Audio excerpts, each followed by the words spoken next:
কি হয়েছে? আমার ডায়েরিটা আমাকে ফেরত দিয়ে দেবে? চাপ বাবা, এই যে বললে তোমার ওটা আর লাগবে না, কারণ আমি তোমার জীবনে আছি। তুমি থাকছো না উত্তম। হ্যাঁ, কোথায় যাচ্ছি? বাবা আমার বিয়ে ঠিক করে ফেলেছে। হ্যাঁ, বিশ্বজিতের মা বাবা আমাদের বাড়ি এসেছে পাকা কথা বলতে। আমার একদম ইচ্ছে নেই। তুমি কোথা থেকে বলছো? আমার ঘর থেকে। ওরা আমাকে ঘরে পাঠিয়েছে শাড়ি পরে আসার জন্য। পড়েছো?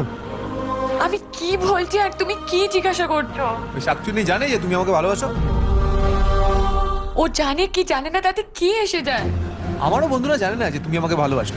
ওরা জানে যে শুধু আমিই তোমাকে ভালোবাসি। তাতে কি হয়েছে উত্তম?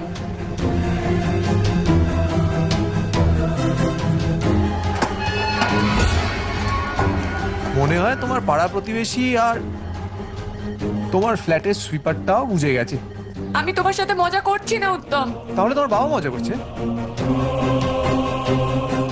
না না দূর, তাহলে তোমার বাবাই বিয়েতে রাজি হয়? অদ্ভুত ব্যাপার, কি করা যাবে আর? হ্যাঁ, কি হবে এখন? কি আর হবে? তুমি যদি এখন সুসাইড করে নাও তাহলে সবাই বলবে তোমার আর আমার মধ্যে কিছু একটা ছিল। তখন সবাই আমাকেই দোষারোপ করবে যে তোর জন্য এই মেয়েটা সুসাইড করলো।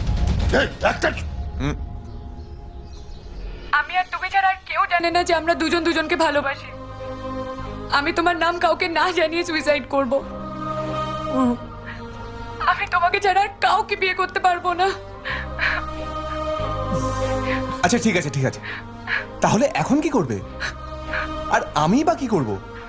আচ্ছা ধরো আমি যদি তোমার বাড়িতে চলে আসি, তাহলে তুমি কি আমার সাথে পালাবে? না, আমি তোমাকেও ভালোবাসি আর আমি আমার বাবাকেও শ্রদ্ধা করি। আমি তোমাদের দুজনকেই চাই।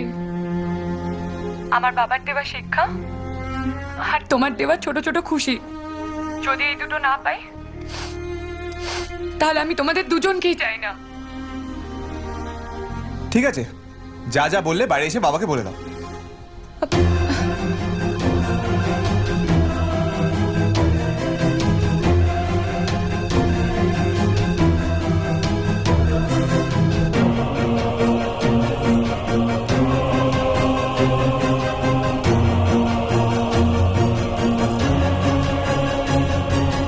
যাও, বেরিয়ে যাও। আহা, বেরিয়ে যাও বললে হয় নাকি? ও দুঃখ পাবে না। আপনারা আমার মেয়ের মধ্যে না হেপি চলছে। যাও, বেরিয়ে যাও। আমার কথা শুনতে পাচ্ছ না? আপনি বোধহয় আমার কথা বুঝতে পারছেন না। চলছে মানে পড়াশোনা চলছে না, প্রেম চলছে।